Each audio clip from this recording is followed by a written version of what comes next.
Bonjour à toutes et bonjour à tous. Et bienvenue pour ce nouvel interlude culturel qui va comme d'habitude être passionnant, absolument extraordinaire, fait par des gens compétents, talentueux et motivés, et passionnants et motivés et talentueux.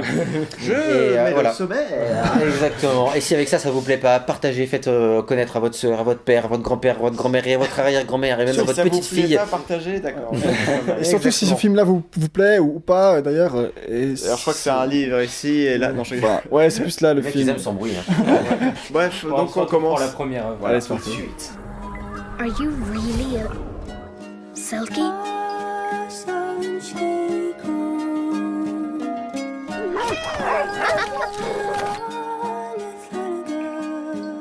What's happening to you? All of us are connected, and we'll all share in our fate. I have to find her.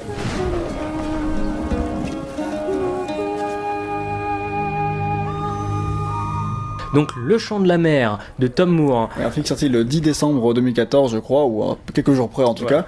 C'est un film d'un réalisateur qui avait déjà fait auparavant Brendan et le secret de Kells. Et oui, et moi je voulais le voir et je l'ai pas vu malheureusement. T'as pas vu Le Chant de la Mer. Voilà, j'ai pas vu Le Chant de la Mer, j'avais vu Brendan et voilà, de toute façon vous pourriez parler du parallèle entre les deux en tout cas. Il y en a pas vraiment en fait, faut juste voir. Le principal truc qui se reconnaît le plus tout de suite, c'est la patte artistique qui est exactement la même, enfin dans les dessins en fait. Ouais. Parce que les dessins sont très particuliers, vous voyez des images j'imagine. Ça fait assez aplati en fait, si ouais, tu veux, au niveau des dessins. C'est pas 2D. C'est de la peinture, c'est genre pour moi c'était vraiment une peinture. C'est ça. Tout comment c'est fait, mais en fait c'est. Non mais je sais pas comment c'est fait, mais ce que je veux dire c'est que l'effet est ressenti. Pour moi c'est comme si t'avais une peinture qui s'animait devant toi. Une peinture, une fresque, un truc, il y a quelque chose qui est magnifique. Mais en fait il y a pas de perspective en fait. La colline par exemple, il y aura la colline et le petit chemin qui passe comme ça, tu vois. Et ça rend mais juste magnifiquement bien à l'écran. Déjà dans Brendan, le vert de la forêt a été magnifiquement bien retranscrit. Alors que là c'est le bleu. Ça va être le bleu de la mer et c'est superment le visuellement c'est une tuerie monstrueuse. Moi j'étais là, c'est juste trop beau. Moi qui suis hyper sensible à l'esthétisme, là j'étais. J'ai vu Le Chant de la Mer en premier et après j'ai vu Brendan et j'ai préféré Brendan en termes d'esthétisme et Brendan en général, mais je l'ai pas vu. Mais les deux films sont magnifiques et Tom Moore il a vraiment une patte qui se reconnaît tout de suite dans ses dessins, donc j'espère qu'il fera encore plein de films. C'est clair. En fait pour Brendan, en gros le postulat de départ c'était en gros ils vont reprendre le style de dessin qu'il y avait dans le livre de Kells en fait. D'accord, ouais. Parce que c'était un espèce de gros bouquin d'illustration etc. Celtique, et voilà celtique, ouais. Les deux films de toute façon se basent sur des légendes celtes. Plus ou moins, Le Chant de la Mer un peu moins, même s'il en écossaise, tu vois, c'est un peu celte dans les pays celtes. Et Le Chant de la Mer reprend ça, mais pas trop. Alors en fait, c'est l'histoire de quoi Le Chant de la Mer c'est l'histoire d'une gamine et de son frère. Voilà, ça reste quand même la gamine, le personnage principal du film.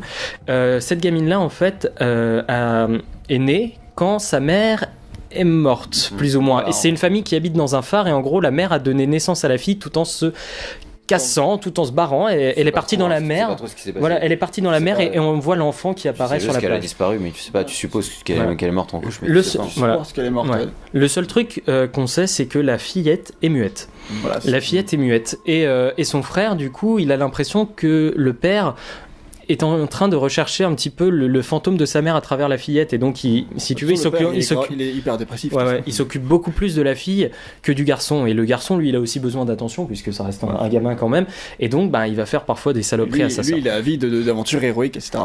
Et voilà. Bon bref, dans les légendes écossaises il y a un truc qui est les Selkie, donc je sais pas trop exactement ce que c'est dans la vraie légende, mais c'est un peu des créatures fantastiques qui peuvent aller sous l'eau, qui font plein de choses, et en fait là l'héroïne va découvrir un espèce de drap. En fait, tout simplement, ce qui se passe, c'est que du coup, il se passe des événements qui font que les enfants sont envoyés chez leur grand-mère en ville. Donc, parce qu'en fait, à la base, on l'a pas dit, mais ils vivent sur un petit îlot, en fait, sur un petit îlot, et où le mec est gardien de phare, quoi, le père. Voilà. Et du coup, ils vont sur le continent et ils déposent les gamins chez la grand-mère. La grand-mère les emmène de force plutôt parce qu'elle peut plus supporter. La gamine a failli se noyer, en fait. C'est la mère du père. La gamine a failli se noyer. Et l'idée, c'est juste qu'ils vont sur le continent et qu'ils s'échappent. Et c'est là, en fait. Parce que le continent, ça leur correspond. Ils veulent retourner au phare, et c'est le prétexte prétexte pour une aventure qui va mêler des créatures fantastiques, etc. Voilà, c'est ça. En fait, c'est vraiment un film de toute façon qui est construit comme un conte en général, avec la situation de départ, la péripétie. Un film qui est construit comme un conte, c'est un conte. C'est un conte de A à Z. Et en fait, c'est pour ça que moi j'ai vraiment adoré le film, c'est parce que d'une part c'est un conte, et en plus, si tu veux, c'est un conte, mais pas genre conte qu'on raconte de façon débile aux enfants, tu vois. C'est un conte qui est beau, c'est juste beau parce que je me dis, pour les enfants, il y a plein de perles visuelles. Tu sais, il est juste beau à regarder, il est pas juste beau à écouter. L'imagination des enfants, j'imagine que c'est très très. Moi, je me suis dit, si un jour j'ai des gosses, je leur montrerai ça. Hein. Mais franchement, je me suis dit ça direct, tu vois. Parce que c'est enchanteur, parce que c'est beau, et parce qu'il y a plein de choses à retenir pour les enfants. Le film reste simple dans tout ce qu'il propose. Il est très simple dans tout ce qu'il propose, mais c'est vrai que, voilà, comme tu dis, il est enchanteur, vraiment, tu ressors. T'as le sourire aux lèvres. Ouais, c'est ça, il est super beau à avoir vu, et c'est vraiment pour. Donc, déjà pour des enfants, c'est vraiment top. Enfin, c'est vraiment top, quoi. C'est vraiment un super film. Enfin, si vous avez des enfants et que vous l'avez pas été voir, bah leur montrer maintenant à l'acheter en Blu-ray ou en DVD. Et si vous n'avez pas d'enfants, faites des enfants et montrez-leur ce film. Ou alors regardez-le pour vous, ça marche aussi. Mais même pour les adultes, il est cool, tu vois. Mais pour les enfants, je pense que ça doit vraiment être un truc extraordinaire. Il est vraiment chouette, mais je l'ai trouvé un peu trop simple personnellement. Alors il est magnifique à voir, et du coup rien que ça, c'est un bonheur de contemplation. Bah moi, surtout que la musique est aussi sublime que les images, et ça c'est incroyable. Mais je l'ai trouvé un peu trop simple, et dans les péripéties. Les chansons, elles sont traduites en VF ou pas? Oui, elles sont traduites. D'accord, parce que moi je l'ai vu en VO et vous l'avez en VF. Alors, en fait, il y a certaines chansons en fait qui sont dans une langue inventée. Donc ces chansons-là ne sont pas traduites, si tu veux. Par contre, les chansons qui sont en anglais sont chantées par Nolwenn Leroy, qui double donc la mère de la fille durant le récit. Parce que les chansons, elles sont super chouettes en anglais, alors je sais pas du coup. En français, elles sont super belles aussi. Je pense qu'elles sont mieux en VO, mais moi j'ai un peu de mal avec Nolwenn Leroy, donc je pense que ça n'aide pas. Ouais, mais en même temps, elle a été choisie parce qu'elle a fait un CD sur les musiques bretonnes, de reprises de musique bretonne, donc je pense que pour ça. Sirène, sur sa pochette d'album, j'ai bien vu ça, les pubs dans le métro. Non mais attends, elle a repris une musique de Trian, quoi. En tout cas, la voix en VO est super chouette, et même là, tu vois, quand on passe, j'ai encore la musique dans la tête, alors que je l'ai pas écouté que depuis le film, tu vois. C'est peut-être une fois ou deux, tu vois, mais pas depuis décembre. Mais en tout cas, moi je trouve que ça vraiment, c'est un magnifique film. Par contre, il y a des petites incohérences en fait dans le récit, puisque c'est un conte qui cherche un peu à se complexifier dans ce qu'il essaye de raconter, puisqu'il y a plusieurs choses que tu dois qui s'entremêlent, si tu veux, alors que normalement dans les contes c'est assez ceci, cela, et puis enfin ça. Moi j'ai trouvé que c'était justement assez ceci, cela et enfin ça. Moi je trouvais qu'il manquait un peu de fil directeur pour ça. Ah ouais? Ça manquait un tout petit peu de fil directeur, pas complètement. Je me suis laissé porter, j'ai posé mon cerveau à côté, je me suis laissé porter, quoi. Genre, pareil. J'ai pas cherché s'il y avait des incohérences ou quoi. Non, je trouvais d'incohérences, mais c'est plutôt genre, je trouvais qu'il manquait un fil conducteur qui te passionne dans l'histoire, tu vois. Moi, c'est la fuite des gosses. C'est un peu ce qui ça t'a pas porté. C'est ça qui m'a pas porté. Le truc qui m'a passionné dans l'histoire, c'était porté par l'aventure, mais l'esthétisme aussi, quoi. C'est surtout ça. C'est le truc c'est le fil conducteur qui te porte. Enfin, moi, je sais qu'en sortant du film, j'étais super content parce que déjà, il y avait plein d'adultes, beaucoup d'adultes sans leurs enfants même qui étaient venus au film. J'étais assez surpris parce que je me dis, ouais, c'est du indé quand même. Il y avait que des mères avec leurs gosses. Et là, pour le coup, quand je suis sorti du ciné, je regardais la tête des gens et ils avaient tous le sourire, quoi. T'as été le voir à midi, c'est ça? Ouais. Genre, ouais, c'est ça, les gens ils étaient le voir au repas, quoi. Moi j'y suis allé le soir avec quasiment que des parents avec leurs gosses. Et là, du coup, voilà, en sortant, en plus j'avais eu un enterrement le matin, moi, donc c'était un peu trop le bad. Et je vais voir ça, et là, d'un seul coup, si tu veux, c'était un peu plus joyeux, quoi. J'étais content quand même en sortant du film. Moi, je l'ai vachement aimé quand même. Mais j'ai largement préféré Brendan et le Secret de Caisse, donc je ne saurais que vous le recommander. Ouais, après, c'est quand même différent. Brendan, il est un peu plus mature, un peu plus sanglant.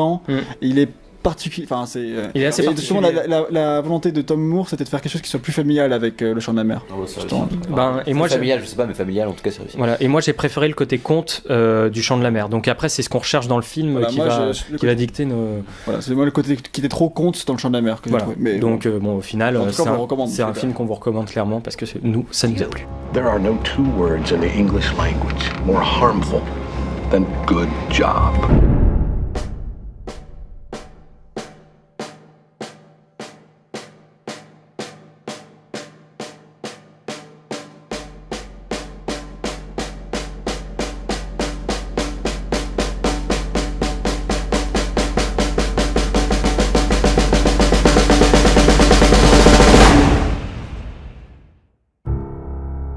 Je je vous présente maintenant Whiplash, un film de Damien Chazelle qui est sorti à la toute fin de l'année 2014, soit précisément le 24 décembre 2014. Ce détail n'a aucune importance.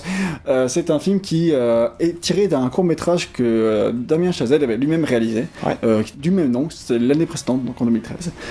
C'est un film qui met en scène Miles Teller, ce qu'on a vu dans The Spectacular Now et puis récemment dans Les Divergentes, et J.K. Simmons, qui est un acteur illustre qui a notamment eu l'Oscar du meilleur acteur dans un second rôle pour ce film.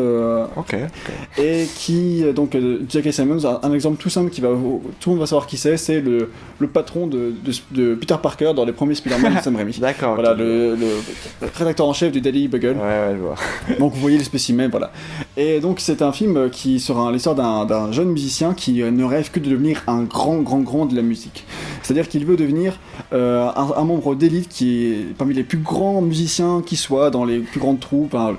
Et voilà. Et il fait partie de la meilleure école de conservatoire des États-Unis, je ne sais plus laquelle c'est. D'accord. Et il souhaite intégrer dans cette école le groupe d'un professeur qui est très connu, je ne sais plus comment il s'appelle d'ailleurs, dans Fletcher, c'est Fletcher son nom, et qui est joué par J.K. Simmons, sauf que J.K. Simmons, lui, Fletcher, il est très sélectif dans ce groupe, mais il repère très vite le jeune, je ne sais plus comment il s'appelle d'ailleurs, qui fait de la batterie. Ouais. Et donc il va avoir une audition et après il va très vite intégrer le groupe, mais faut savoir que quand t'es en groupe tu peux en sortir dans les 5 minutes quoi. Genre même si t'es pas bon une seule fois tu dégages. C'est le niveau d'exigence le plus absolu, et parce que le personnage de J.K. Simmons c'est un tyran, tu vois, c'est beaucoup compare au personnage du sergent instructeur dans Full Metal Jacket, parce que c'est vraiment ça, dans la nervosité, dans l'agressivité, dans les insultes qu'il profère aux étudiants, jusqu'à les faire craquer et tout, et c'est vraiment le même genre de personnage.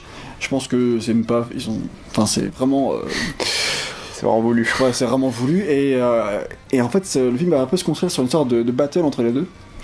Mais dans le sens où le personnage du jeune, il va devoir se battre contre lui-même pour devenir de plus en plus fort. D'accord. Et pour prouver au professeur qu'il va être aussi fort, et en même temps le prof lui il cherche un peu à t'humilier, tu vois, et du coup c'est un jeu de compétition comme ça qui se crée, et le film est vraiment très prenant tout le long, genre, enfin, tu le vois, il y a aucune chute de rythme.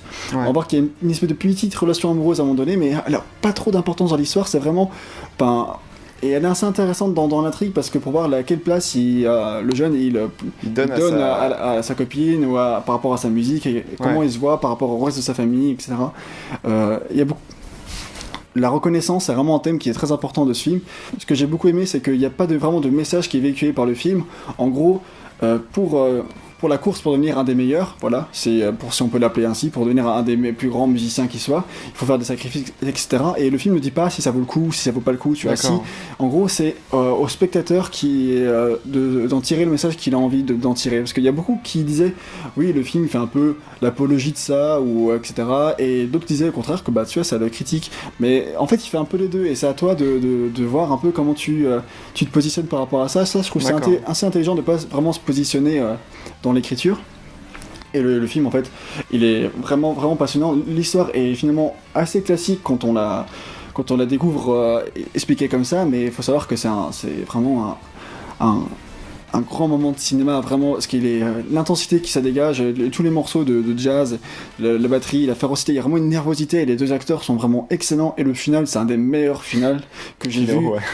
Un des meilleurs finaux que j'ai vu dans un film. Enfin, j'ai vu au cinéma, et à la fin, t'avais juste envie de te lever, et je sais pas applaudir, tu vois, mais genre, t'étais vraiment transcendé, et genre, t'as vu quelque chose qui était fou, quoi. Enfin, d'accord. La fin, le problème, c'est que je la hype un peu là, mais en même temps, c'est l'effet que ça fait, quoi. Enfin, vous l'aimerez sans peut-être pas autant que moi, mais en tout cas, c'est vraiment un film à recommander, qui est vraiment, assez classique a priori, mais très bien réussi, notamment dans le montage, parce que faut savoir que les morceaux sont enregistrés, et genre il y a parfois des plans qui vont être un peu saccadés.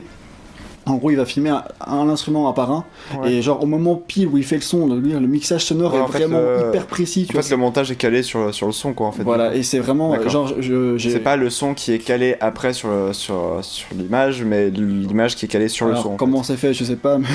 c'est juste c'est l'organisation, quoi. En fait. Mais en gros, c'est vraiment très bien réussi, et genre Christophe Herral, il en a parlé sur sa page et il disait que c'était vraiment à ce niveau-là, c'était vraiment un chef-d'œuvre. C'est rarement qu'on voit ça à un tel niveau au cinéma. D'accord. Sur ce niveau-là, purement mixage sonore, parce que lui, finalement, en tant que compositeur de films et de jeux vidéo, il s'intéresse beaucoup à ça.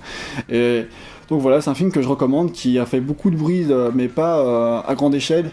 Mais pour ceux qui l'ont découvert, c'est un film qui a beaucoup été apprécié, et pour ça que je peux que vous le recommander, parce que je suis pas tout seul à partager cet avis sur ce film, plus que positif.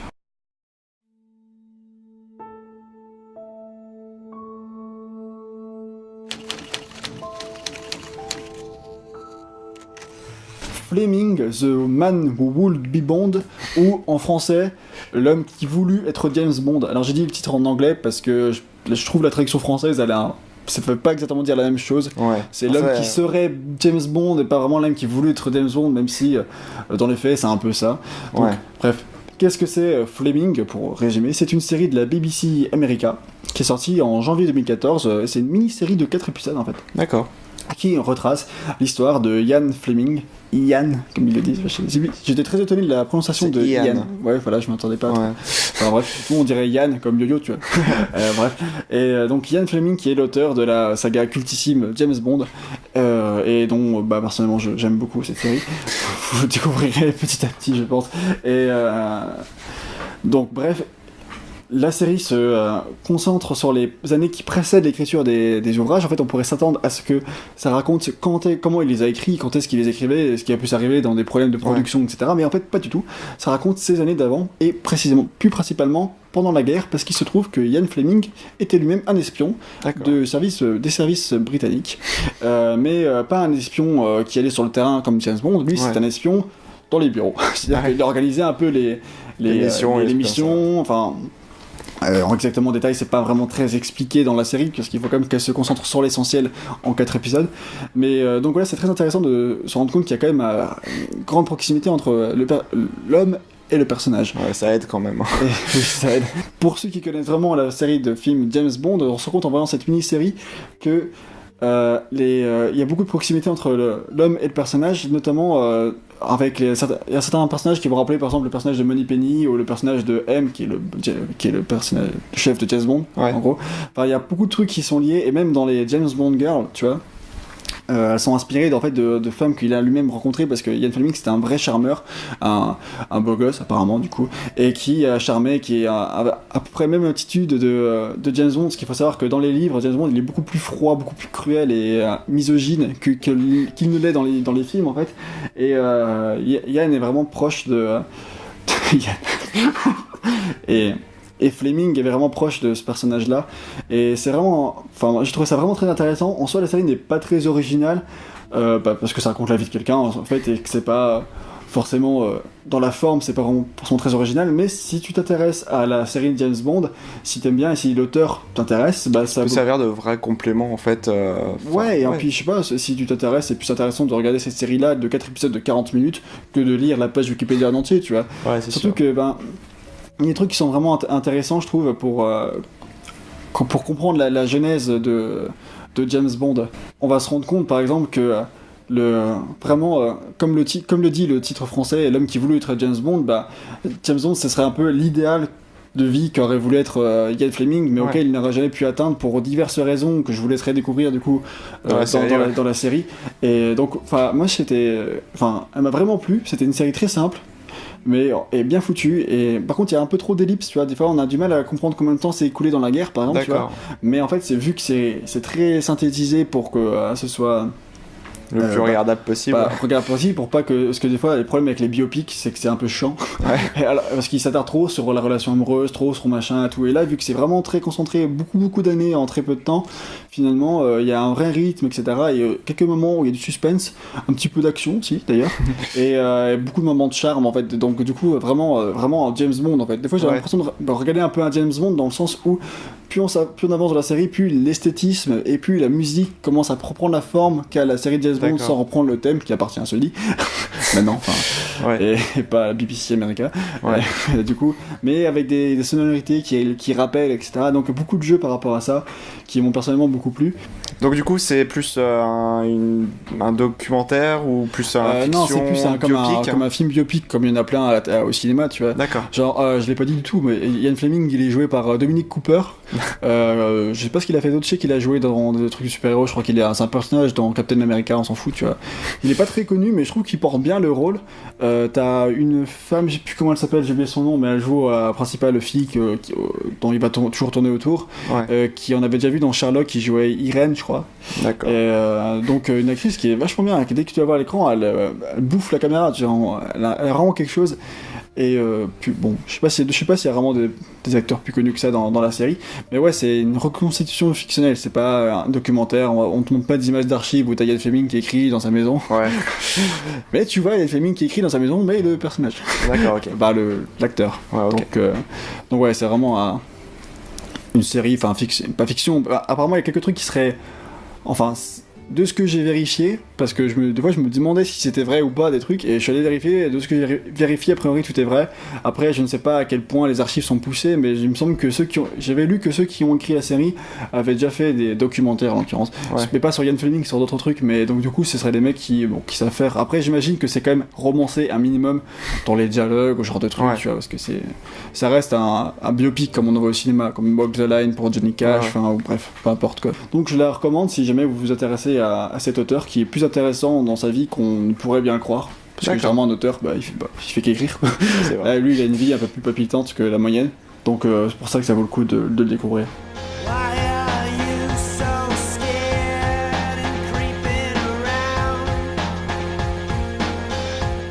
Alors, Le meilleur des mondes de Aldous Huxley, alors je vous avais déjà présenté 1984, donc ça s'inscrit un peu dans cette veine de romans dystopiques. J'aime, et les trucs, tout ce qui est nazi et tout ce qui est dystopie, et ça c'est son kiff. Hein. Donc Le meilleur des mondes, c'est un livre qui a une réputation de ouf au niveau roman, justement dystopique, anticipation, etc.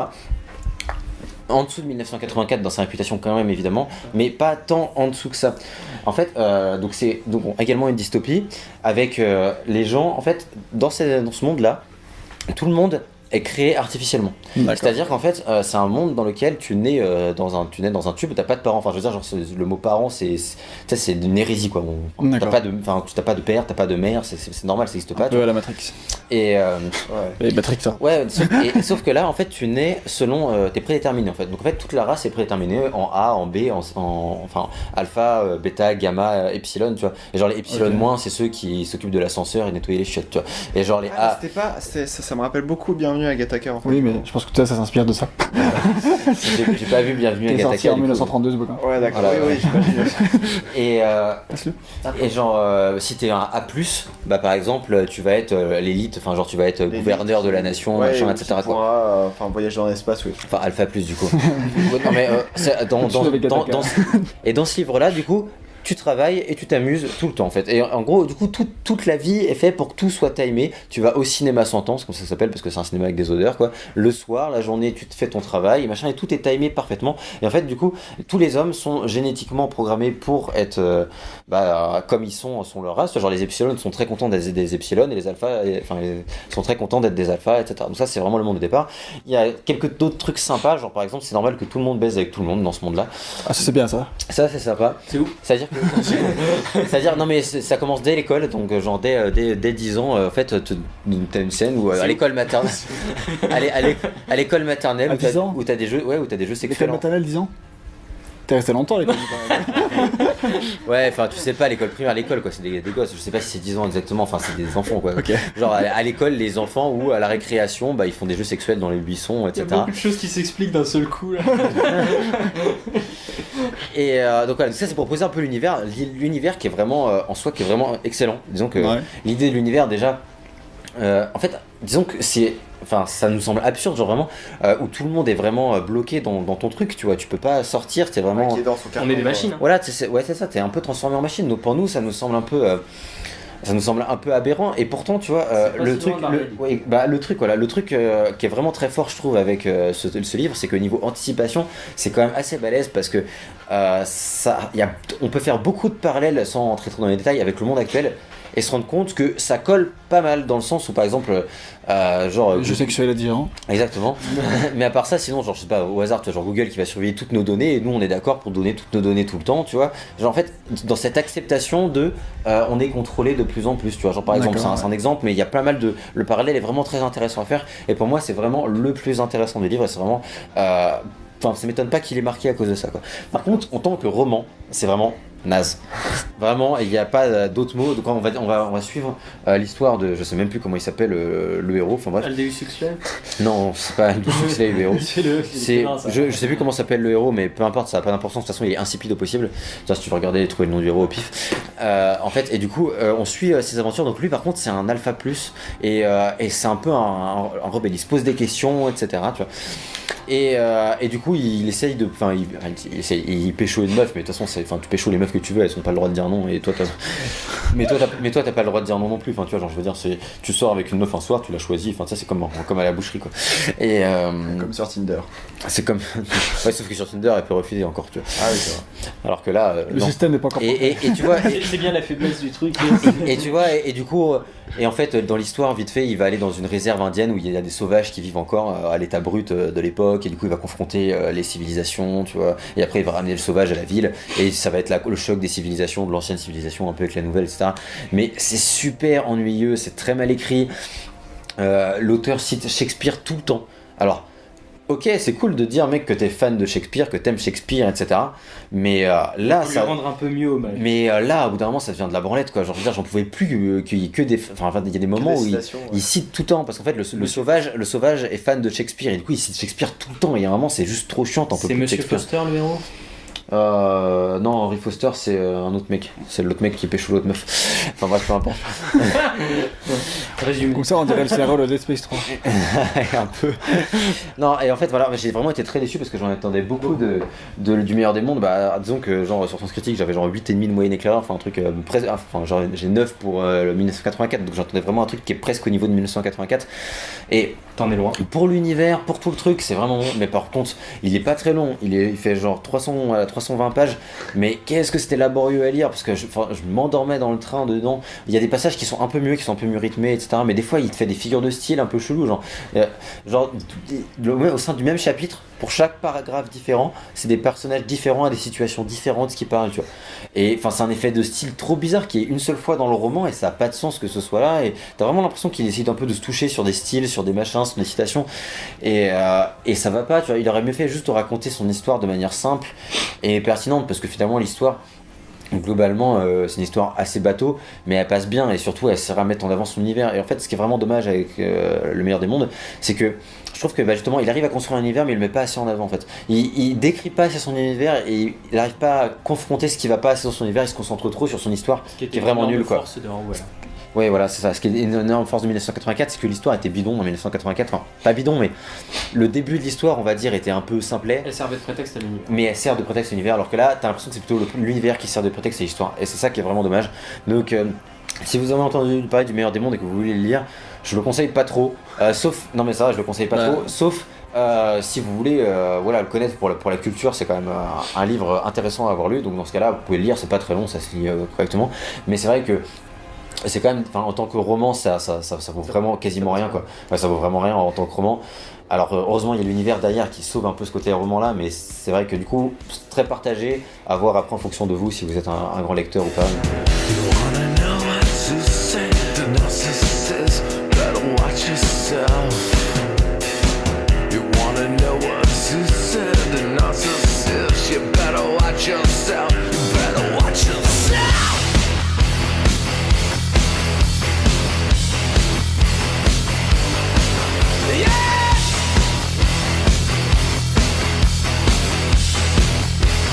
The Pale Emperor, c'est le 9e album de Marilyn Manson. 9e déjà 9e déjà, là, oui, il a commencé il y a un petit moment. Et alors, 9e album, et ça faisait quelques années déjà que Marilyn Manson faisait des albums qui ne plaisaient plus aux fans. Ah, oui. Ça fait quelques années que apparemment ça sombrait. Alors moi je connais très mal, je connais quelques chansons par-ci par-là que j'aime bien. This is Halloween, sa reprise que je trouve vraiment géniale. Il y a pas de reprises que j'adore de Manson en fait. Bah en fait, les meilleurs de Manson, moi je considère que principalement c'est ses reprises en fait. Il y en a que très peu d'originales. Je connais pas la discographie entière, donc non, je moi non peux plus, pas dire. Donc, de ce que j'ai écouté en tout cas, ce que je préfère, c'est ses reprises.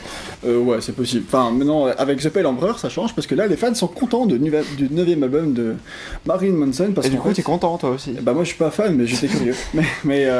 Parce que c'est quand même un croque-mort, hein, Marilyn Manson. Hein, ouais, c'est un mec en soi que je trouve intéressant. Mais un peu, ouais. Mais un peu Psychologiquement, hors je norme, pense que toi, il y a de quoi, Non, mais en fait, creuser. c'est un mec intelligent, je pense, et qui a. Enfin, il a quelque chose, bref. Il arrivera. Donc, ouais, il a un peu quelque part. Mais donc, son nouvel album, en fait, il s'est rendu compte lui-même que ce qu'il faisait, et il est assez. Comment on dit Critique, autocritique. Ouais, il fait assez de l'autocritique sur ses précédents albums, il les renie pas, mais il s'est bien conscient qu'il s'est éloigné de ses débuts, etc. Et là, sans retourner au tout début qui était vraiment très très métal. Ouais. Là, c'est vraiment du glam rock, donc comme on le définit depuis quelques années, et avec des teintes blues. C'est la première fois qu'apparemment Marilyn Manson s'inspire de blues dans ses compositions. Il dit lui-même qu'il chante d'une manière blues dans certaines tracks. Enfin, il a vraiment cherché à faire un travail à ce niveau-là pour apporter quelque chose de blues dans ses tracks. Et c'est vraiment, moi personnellement, ce que j'ai adoré avant même de lire des critiques qui disaient qui expliquaient un peu. C'est toi ce qui t'a choqué. Je me disais mais tiens, là la rythmique de la guitare ça fait très blues. Enfin je me dis soit je connais rien à la musique et je suis à l'ouest, soit je suis une merde. soit c'est ça. Et en fait a priori non, parce que oui effectivement lui-même dit que il s'inspire de blues. Donc il y a 10 tracks dans cet album. Et avec la version deluxe que moi j'ai écoutée, il y a 3 chansons en plus qui sont 3 reprises acoustiques de 3 des chansons de l'album. D'accord, oui, comme souvent ils font sur les deluxe. Mais là, les 3 chansons sont parmi mes préférées d'album. Donc il y a The Third Day of a 7-Day Bridge, donc le 3e jour d'une beuverie de 7 jours. Il y a The Mephistopheles of Los Angeles, et il y a Odds of Heaven qui sont reprises sous des noms différents, donc en chansons acoustiques, et elles sont magnifiées au possible. Genre, enfin, franchement, déjà j'aime beaucoup ces tracks dans la version normale. Dans la version acoustique, elles sont transcendées. Et franchement, c'est souvent. Et il a une voix qui colle, Manson, là-dessus. Manson, il a une voix qui est extraordinaire. Alors, en fait, avant, souvent dans ses derniers albums, il utilisait beaucoup de vocalises, ce genre de trucs pour modifier sa voix, pour que ça soit un peu plus gothique. Et là, au contraire, il en utilise que sur une track, et c'est léger, une ou deux tracks. Bon, après, c'est pas du gospel non plus. Hein, non, je veux dire, je dis magnifique, mais enfin. Voilà, mon mot était pas pesé. Mais il chante vraiment bien. Et sa voix, elle colle vraiment bien, et il chante vraiment lui, sans utiliser trop d'effets. Et on sent vraiment c'est le vrai Manson qui est là. Okay. Donc avec un style qui est assez différent du coup de ses premiers albums, mais qui est vraiment, vraiment très bon. Moi j'ai beaucoup aimé cet album. Donc en particulier les 3 tracks que j'ai cités. Il y a aussi Killing Strangers que j'avais découvert dans le film John Wick. D'ailleurs, il faut savoir que le film John Wick, la musique a été composée par Tyler Bates, qui a notamment composé des jeux vidéo, donc God of War Ascension, Till the Shadow Fall. Et Tyler Bates, c'est le producteur du 9e album de Marilyn Manson. Donc, c'est leur première collaboration, et a priori ils continueront pour les prochains s'il y en a. Et donc Tyler Bates, il est aussi composé avec Manson sur une des tracks que les fans adorent, qui s'appelle Cupid Carries a Gun. Et moi c'est pas ma préférée, loin de là d'ailleurs dans l'album, mais elle est vraiment pas mal. Donc il y a beaucoup de chansons qui sont vraiment cool. Dès que je l'ai écouté la première fois, j'ai vachement aimé, surtout la première moitié de l'album. La deuxième moitié, il y a il y a des choses un peu moins. Voilà, il y a une chanson que j'ai moins aimée qui s'appelle Slay's Only Want to Be King ou quelque chose comme ça. Et c'est là que j'aime un peu moins. Les meilleures chansons de l'album sont pour moi dans le début. Mais je l'ai vraiment accroché, alors que Manson, je connais un petit peu. Sans le connaître plus que ça, je l'ai écouté comme ça par curiosité, et j'ai vraiment accroché tout de suite. D'accord. Et je l'ai réécouté, et encore maintenant, je continue à écouter. De temps en temps cet album, et particulièrement les 3 dernières en acoustique, parce qu'elles sont pour moi excellentes. Donc tu le conseilles quand même. Ouais, je le conseille si vous êtes curieux. Vu que c'est différent de l'image de Manson qu'on se fait, je pense que la curiosité vaut le coup si jamais vous l'avez. Et voilà, c'est terminé. C'est la fin de cet interlude culturel. C'est triste, hein. Regardez comme on est triste, nous, en tout cas. Déjà terminé. J'espère que vous êtes aussi triste que ça. Hein. C'est arrivé si vite. Alors, j'avais pas vu ça venir. Moi. À la fin de chaque interlude, je finis comme ça. Après, pourquoi ce sont les meilleurs qui partent le plus vite? Pourquoi ce sont les meilleurs qui font le moins de vues? Moi j'ai entendu partager la vidéo. Je dis ça, je dis. Moi j'ai entendu laisser un commentaire. Moi j'ai entendu, si vous voulez nous parler des œuvres dont on a parlé aujourd'hui, laissez un commentaire. Moi j'ai entendu liker la vidéo. Moi j'ai entendu attends 2 semaines. Salut.